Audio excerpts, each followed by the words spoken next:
दोस्तों, आपका सवाल है कौन सा पक्षी अपने बच्चों को दूध पिलाता है।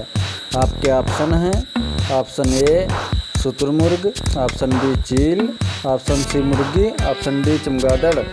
अगर आपको पता है तो अपना उत्तर कमेंट करिए।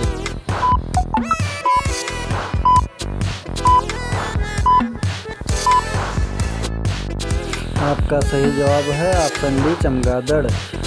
और अगर आपको हमारी वीडियो अच्छी लगी तो हमारी वीडियो